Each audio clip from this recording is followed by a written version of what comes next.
by implication, voters who did not like the Obamacare plan did not vote for it, or probably not the stupid ones. And so my district, which voted against the president almost 80%, is full of what you would consider non-stupid people. I'm done with you. All right, Doug Collins grilling Gruber. Grilling Gruber. I said that once before today. I'll say it again. It sounds like a meal. Anyway, John Gruber was facing the House. Which committee was he on? Oh, yeah, he was facing the House Oversight Committee, and he didn't do too well, according to most accounts. Joining us once again on the panel is the co-host of Steele Ungar and senior political contributor for Forbes.com, Rick Ungar, and commentator on religion, society, and pop culture, Rabbi Brad Hirschfield.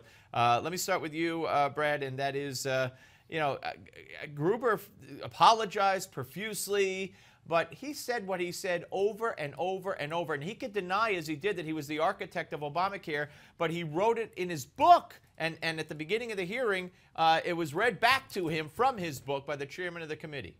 Look, I think he's getting caught in the problems from top to bottom with Obamacare, and I'm even sympathetic to some of its goals. The problem is, what it set out to do, and we told the American public it was going to do, we're never related to each other. The dumb American public. Oh, that's, I mean, the level of contempt here is its own story, and it's really despicable. Because that's one of the things a democratic culture is supposed to hedge against.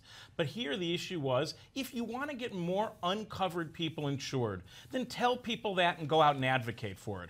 But to simply tell people this is about reforming health care, which it never was and never did, and it was simply a backdoor way of achieving the first goal, that's the issue. Don't lie to the public. Tell them straight up what you want, and then we can debate it. Some of us may be for it, some of us may be opposed to it, but that's how it's actually connected to him claiming stupidity in the public. What about it, Rick? I was amazed by the hearings. You know, obviously, Gruber, or Mick Gruber, as I like to call him, had a drubbing coming, for God's sakes. I mean, what he said was preposterous. But, Steve, here's how things go wrong.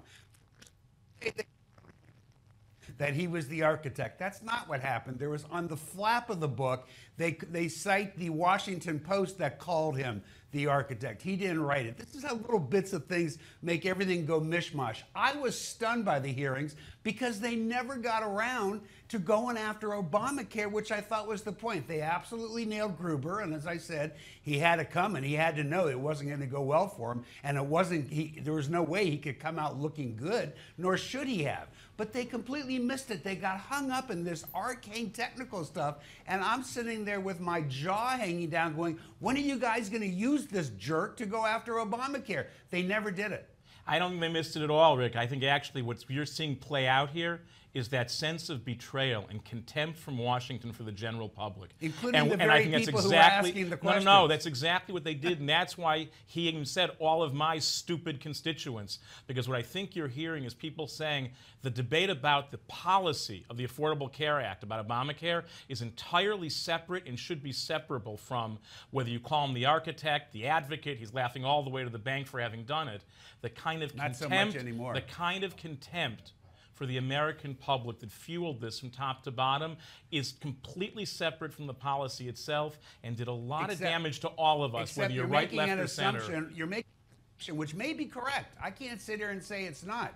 You're assuming that he meant those things that he said, that they were true, and maybe they were. Maybe they were. He says they weren't. I don't know. But I got to bring one thing up because it absolutely cracked me up. One of the women, a congresswoman, actually sat in the hearing and said that if you're not a politician, then you don't know what the CBO is, and you don't know what scoring is. And I'm sitting there going, this woman has this guy in front of her for saying that Americans are stupid, which is horrible. And yet she sat there and told us all we were stupid, that we don't know what the CBO is unless we're a politician.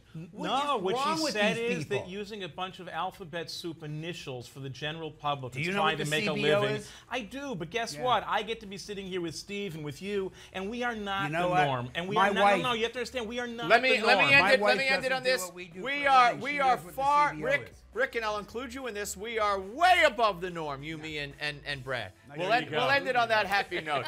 All right, guys, thank you very, very much. Great panel today. Up next, Gimme 5. An above norm, Gimme 5.